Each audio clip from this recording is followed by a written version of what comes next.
Assalamualaikum warahmatullahi wabarakatuh. Perkenalkan, saya Ajeng Kusuma Astuti dengan NPM 2404 1010304 dari kelas I mata kuliah Teori Administrasi Negara. Di sini saya akan menjawab soal-soal ujian akhir semester, yaitu soal yang pertama, analisis secara komprehensif mengapa kasus COVID-19 di Indonesia menggunakan konsepsi networking governance. Jelaskan siapa saja aktor yang terlibat dalam pelaksanaan, apa peran dari masing-masing aktor, hambatan apa yang muncul, dan model networking apa yang dikembangkan dalam tata kelola COVID-19 di Indonesia. Yang pertama yaitu analisis komprehensif kasus COVID-19 di Indonesia menggunakan konsepsi networking governance. Konsepsi network governance merupakan kerangka tata kelola yang menekankan pada interaksi horizontal antara aktor yang saling bergantung melalui negosiasi, kepercayaan, dan pembagian sumber daya untuk mengatasi masalah publik yang kompleks dan bersifat lintas batas.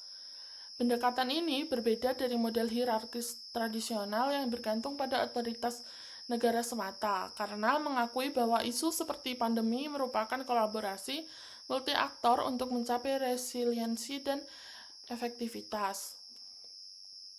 Dalam konteks penanganan COVID-19 di Indonesia sejak awal tahun 2020 hingga pasca pandemi pada tahun 2023, network governance muncul sebagai respon adaptif terhadap krisis global yang menuntut integrasi sumber daya dari pemerintah pusat, daerah, swasta, masyarakat sipil, akademisi, dan organisasi internasional. Respon Indonesia terhadap COVID-19 awalnya terfragmentasi dan lambat, dengan kasus pertama dikonfirmasi pada Maret 2020. Pembentukan gugus tugas percepatan penanganan COVID-19 melalui keputusan Presiden nomor 7 tahun 2020 yang kemudian berubah menjadi Satuan Tugas COVID-19 berdasarkan keputusan Presiden nomor 82 tahun 2020. Menandai transisi menuju struktur koordinasi yang lebih terintegrasi.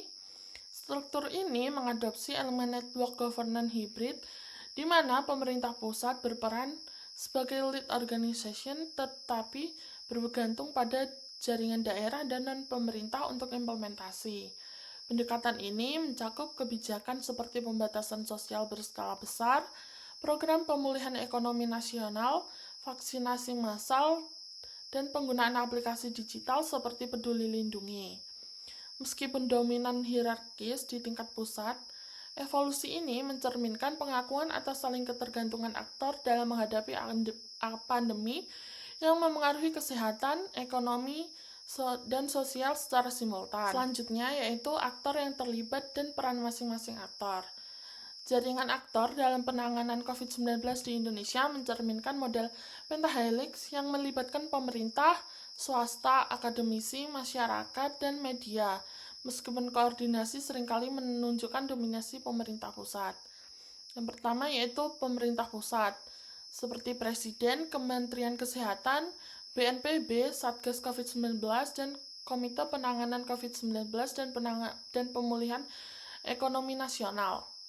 Berfungsi sebagai pusat koordinasi utama, merumuskan kebijakan strategis nasional seperti PSBB atau PPKM, alokasi anggaran PEN, distribusi vaksin, dan pengelolaan data nasional. Satgas dipimpin oleh Kepala BNPB seperti Doni Monardo dan Ganip Warsito, mengendalikan implementasi klaster nasional meliputi kesehatan, logistik, perlindungan sosial, dan pendidikan, dan pemulihan ekonomi.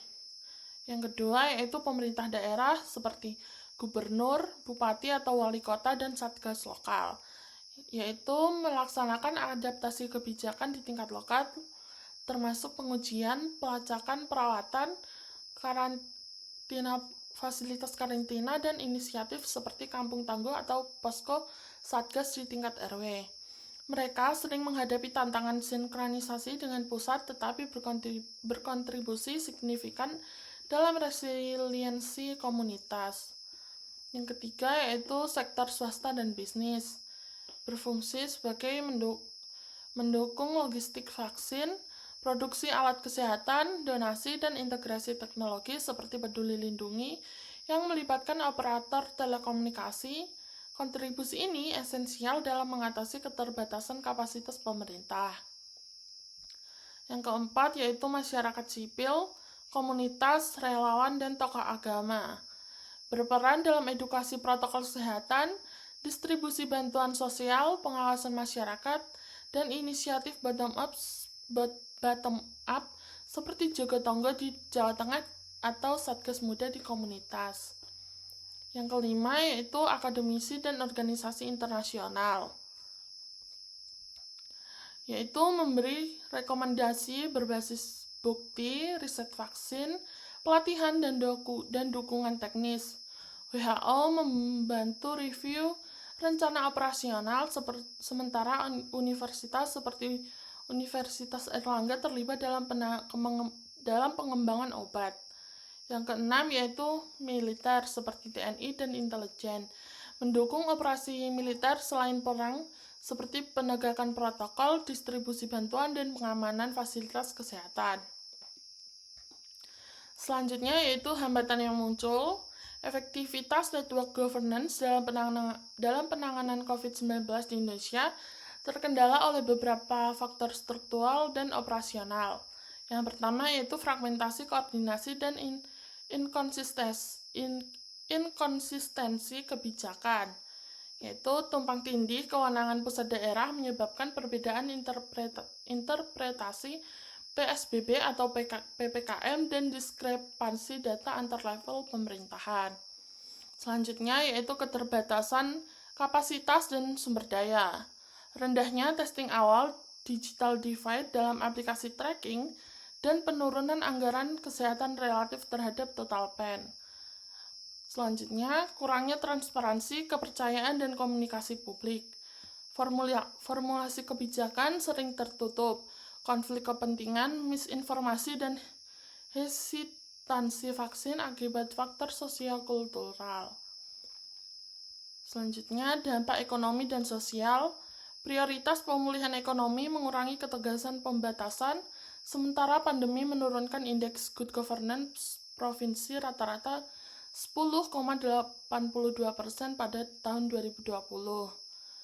Dan yang terakhir yaitu defisiensi kolaboratif governance, kurangnya komitmen bersama, kepercayaan antar aktor, dan mekanisme pengawasan yang efektif terhadap pelibatan militer.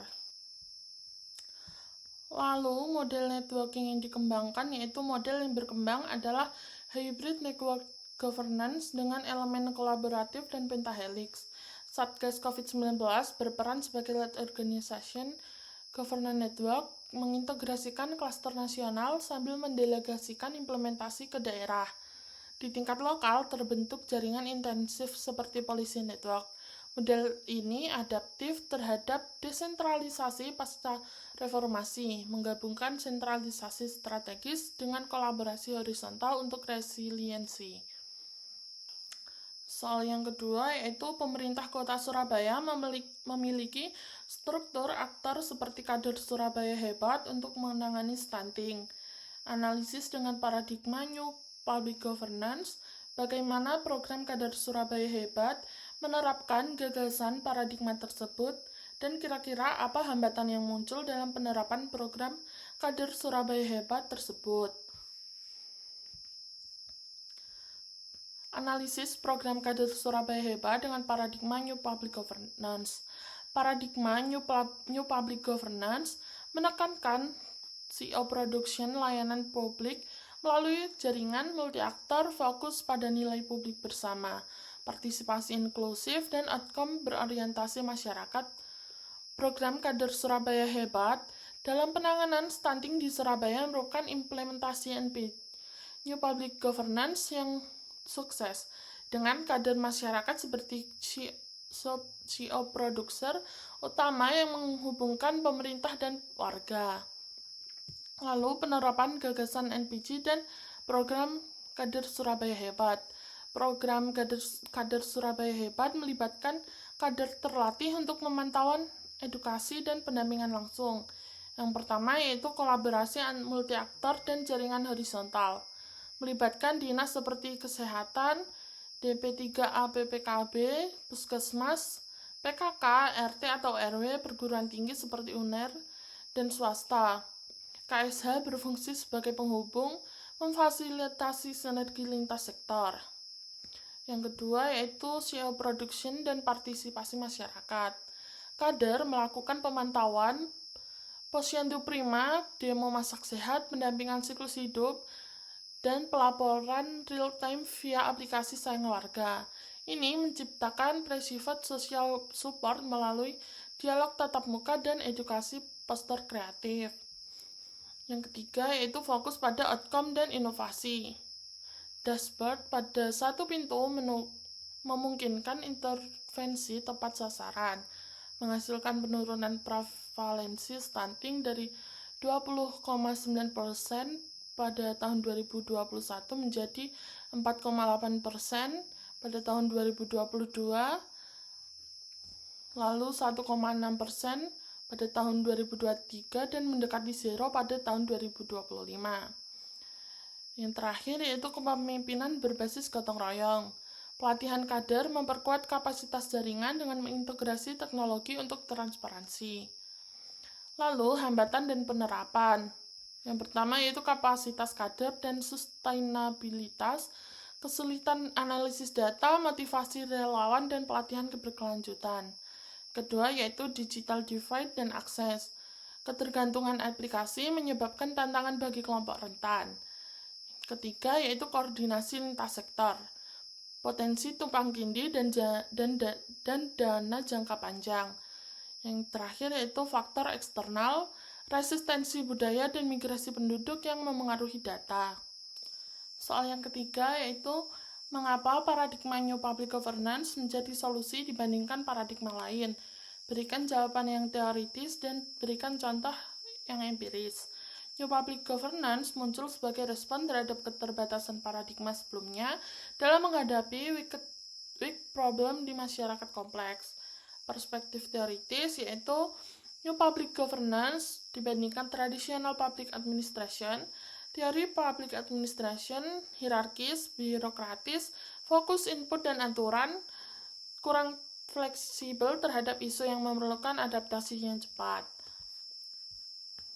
Selanjutnya yaitu New Public Governance dibandingkan dengan New Public Management. New Public Management berorientasi pasar, efisiensi, kompetisi, tetapi mengabaikan nilai kolektif, sehingga menyebabkan fragmentasi dan marginalisasi kelompok rentan.